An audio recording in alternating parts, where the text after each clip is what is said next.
Calendar Boys. So I think the best way to explain it would be like, imagine if you went to the doctor and you're in like the Jedi Order. You go to the doctor and like, I don't know, Obi-Wan's the doctor for today. He's like, I don't know, he's busy while the war is like quieting down for a while. He has to do his doctor duty or something. You go to see Obi-Wan at the GP, and he asks you what's wrong. You say, I've got this lump in my arm. It's like deep in there. I don't know what to do about it. And then he says, all right. And he puts on his he puts his lightsaber onto his belt, and then he shrinks to the size of an atom as he leaps towards you, landing on your arm. He climbs his way into your bloodstream and finds his way to the lump in question, and he cuts it out himself as a tiny little Jedi guy with his lightsaber. And he gets rid of it, and then he makes his way out of your eyelid, I guess, and then he comes back to full size, and you feel better, and it's gone. I guess when all you have is a hammer, it's a way to solve everything. Yeah. So my friend Jasper sent me this clipping from it's the book of the Jedi Order called the canonical? Jedi Path. This is canon, from what I understand. This is the art of the small, and it's force shrink. You can shrink down to the size of an atom to solve a problem whenever you need to. It's great. Yeah, like that'd have so many applications. Like it would solve scarcity for one.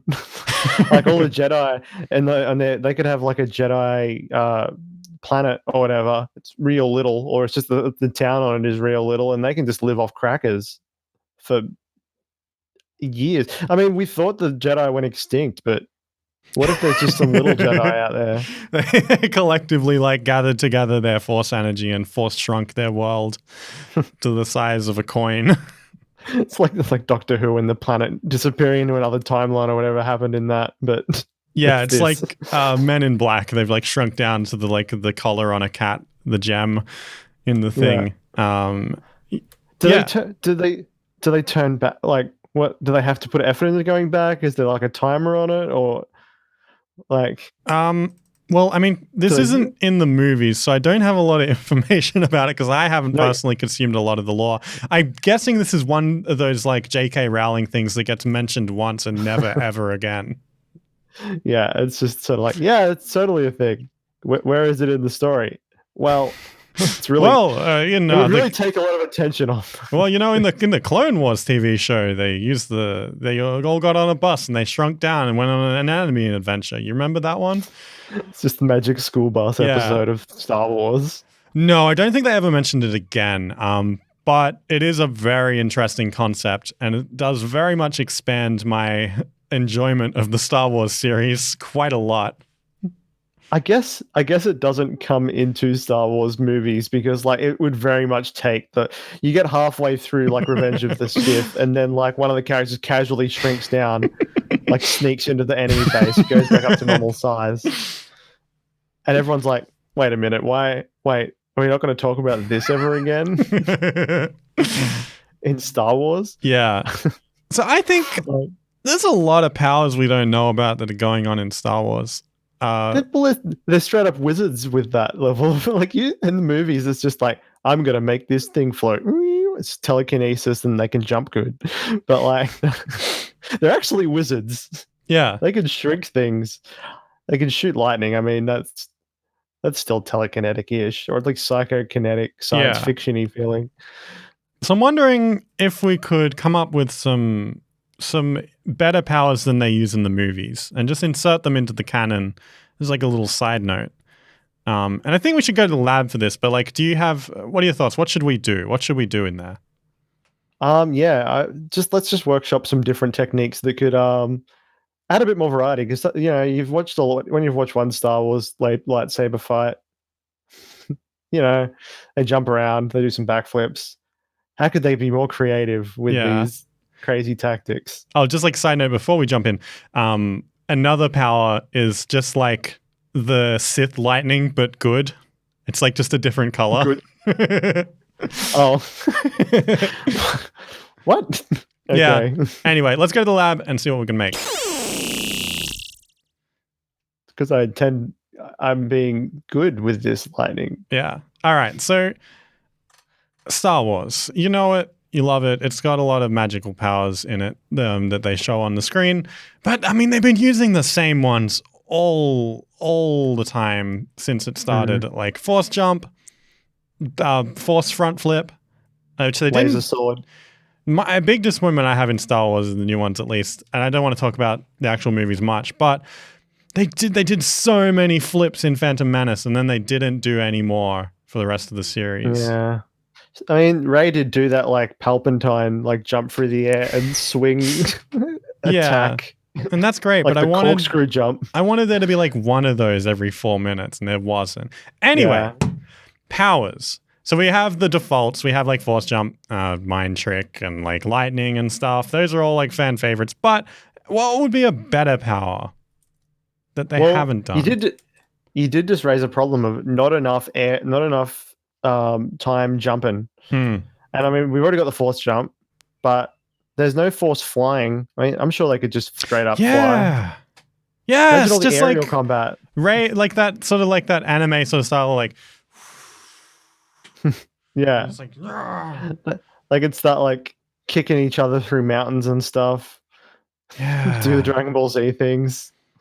Like that could be pretty dope. What about? I mean, there's also like Force Ghost Project, but like I haven't seen anyone do like that sort of. There's like a D&D spell where like you duplicate yourself and make fake like clones that people attack. I'd love to see like people like Force Ghost like, and there's like 5 of you that they don't know which one is the real one.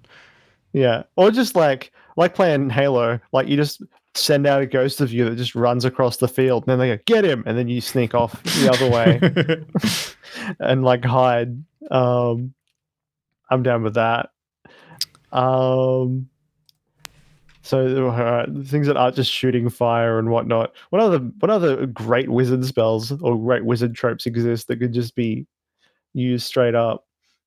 I mean, there's all sorts of like conjuration stuff I bet the Jedi could do, which would be cool. Just like making sandwiches or like cool projections. Like the Sith could like I think the Sith have similar magic, and they just like they could like project like a moon, and then the scene would be like, that's no moon, and then it'd actually just be it'd look like a moon, but it'd be an illusion. Yeah, it'd be evil somehow if the Sith were doing it, I guess. Yeah, it'd be like red. Like it just has like the angry Majora's Mask face. It's like, that moon's got bad intent. But if it's a good moon, then it has a big smiling grin, like Teletubby's son or something. It's a big baby face. Yeah, that's less illusions, but I mean it's an illusion, but it's not a functional illusion. So these are all great, but I mean, the thing is, the series has gone so long using only like the 3 magic spells the whole time. There must be something to sticking with the old and never using anything new, really. Except for changing the lightsaber slightly. So maybe that's the real modification we need. We need the next lightsaber. I was surprised, Ray didn't have like a double-ended lightsaber. Apparently in the books, there's heaps of crazy lightsaber things, like lightsaber whips. You can like chuck lightsaber shurikens. I want that stuff in the movies.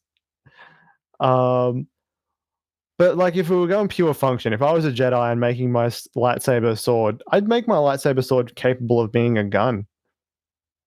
Like I could go woo, and I could push a button and just shoot the sword off. Wouldn't that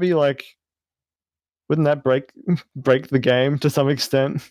Yeah. I mean, so I guess the thing is there's power in repetition. Like, as we know, it's the mother of invention. And the thing is... Slight variations. So I think that brings us to our lesson for today, which is Star Wars only ever improve a little bit at a time. You can't just add a whole D&D spell pack to the mix. People will get confused. They won't know what's going on. They'll be like, are these wizards? And you'll be like, yes, but listen, it's technical. You can't. They're space wizards, and there's a lot of rules, and they do rely on a lot of limitations. I guess that's why people got so mad about midi-chlorians. It was a big jump. It's a big jump. Yeah, it's sort of like again, like just confirming something in canon that you didn't really have to confirm, like how the wizards in Harry Potter just go to the bathroom everywhere. That's the equivalent. That's the equivalent analogy that I think everyone would agree. Confirming midichlorians as some like God-given bullshit is like it's essentially you're letting the wizards go to the bathroom on the floor. That's how people feel about that fact, I think, because it makes everything very much a lot darker.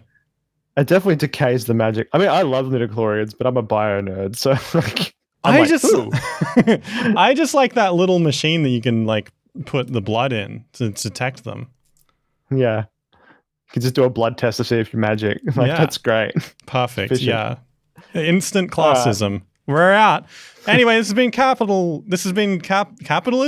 This has been Calendar Boys. Thank you so much for watching. We'll be back tomorrow with a very special Sith version of this show for May the 5th. I forget the name of that special day. It doesn't matter. Today's May the 4th, and May the 4th be with you. We'll see you tomorrow.